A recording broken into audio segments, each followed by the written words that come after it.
The Qantas chief executive has offered a passionate defence of his airline, his conduct and his own record. Alan Joyce faced a parliamentary inquiry to answer questions about last weekend's grounding of the airline. The CEO says it was his only choice. Hayden Cooper reports from Canberra.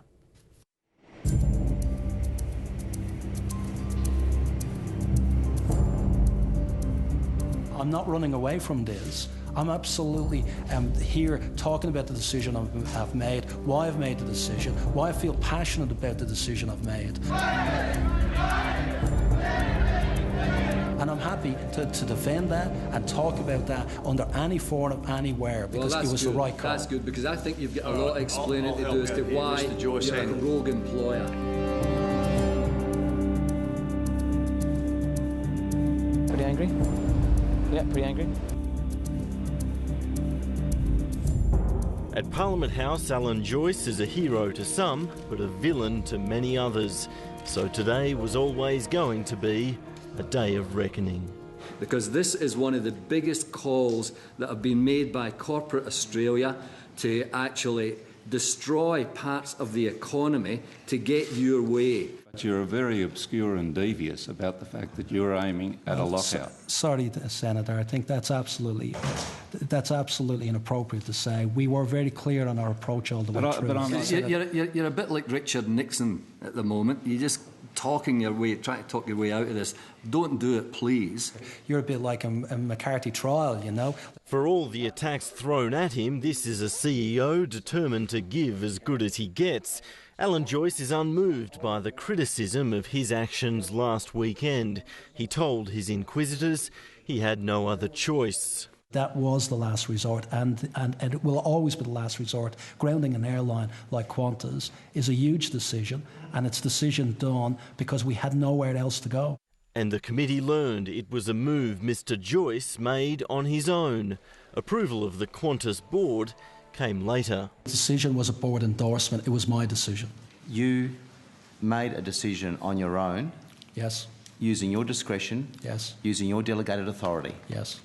So for a momentous decision to ground the entire fleet, to stand down 27,000 or 27,000 employees, that was all on your head?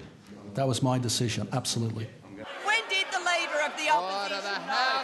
The Qantas grounding lit up the Parliament all week, and even today the argument persists over whether the government should have read the warning signs from the airline chief before last Saturday. Well, he certainly never mentioned to any of the ministers in our government that he was contemplating an extreme action of locking out the whole of the Qantas workforce. The problem here is that the government is excruciatingly embarrassed about the fact that it could have stopped this. So what did Alan Joyce have to say about who was told what, when?